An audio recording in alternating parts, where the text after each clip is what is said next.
This next story is almost incomprehensible. This is the dumbest government decision I've seen since we leased the Port of Darwin to a Chinese company for 99 years. No explanation for the government's most incomprehensibly stupid and bloody-minded decision yet. It defies logic in a whole range of areas. The Albanese government is facing calls for an inquiry into why 45 helicopters are being chopped up and buried when they could be sent to Ukraine.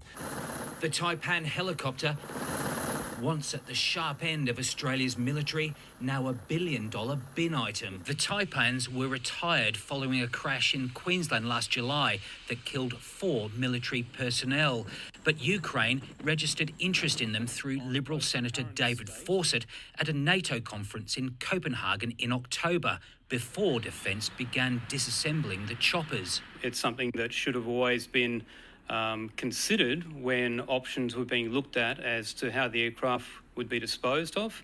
Ukraine's official request came in December, to no avail. The Ukrainians are fighting for their lives. They need every bit of equipment to get the upper hand against the Russians. The Defence Industry Minister today citing the Taipan's safety record for why they won't be sent. It would be irresponsible for us to move away from the disposal strategy that we've locked on. The risk threshold in war is different to that of peace. Nothing about the government's explanation has made sense.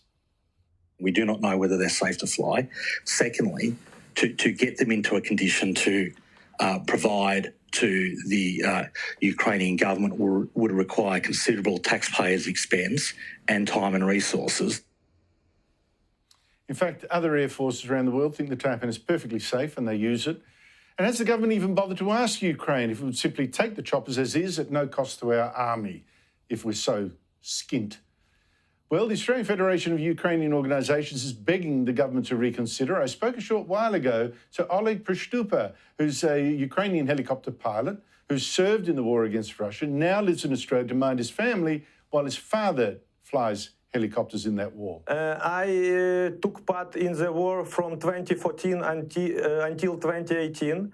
In my opinion, Taipan is more safety than MiL-8 and MiL-24. It's 100%. I'm not going to engage in hypotheticals, but one, you're suggesting that we approach a government when we have no idea whether these aircraft are safe to fly. Now, he's been caught out there. He's saying, you're suggesting we contact the Ukrainians. No, they've already contacted you. That's a blatant mischaracterisation of the situation. They are asking us for assistance. For more on this, and we're rejecting them, we know that now this afternoon. For more on this, I'm joined now by Michael Shoebridge, the Director at Strategic Analysis Australia. Michael Shoebridge, we know there's been safety concerns about these helicopters, although I might add, though, we've been using them for a decade.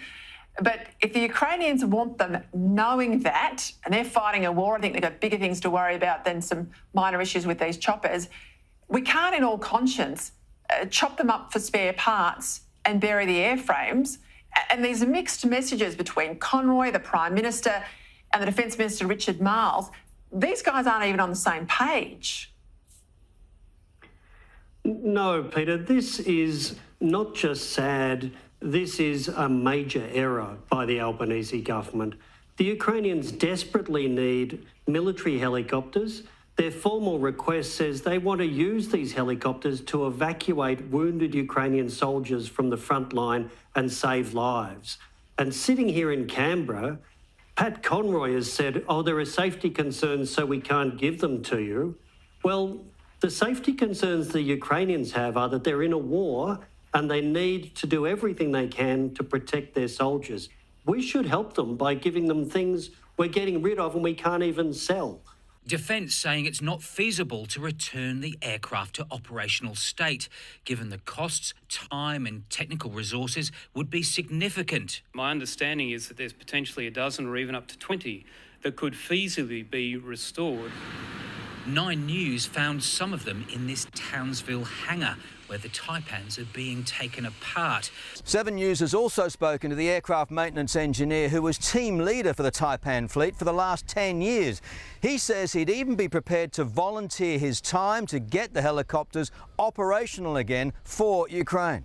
I would be prepared to donate my time however long is required, he said, adding, I do not believe the MRH-90 is unsafe. Ukraine flies Russian helicopters, some decades old, older than most pilots. They're a good helicopter for the sort of utility role that Ukraine needs them for. If we've still got the helicopters and we haven't yet buried them, why don't we stick them on a ship and give them to the Ukrainians? The Ukrainians deal with all kinds of technology. They're flying very unsafe old Soviet helicopters now.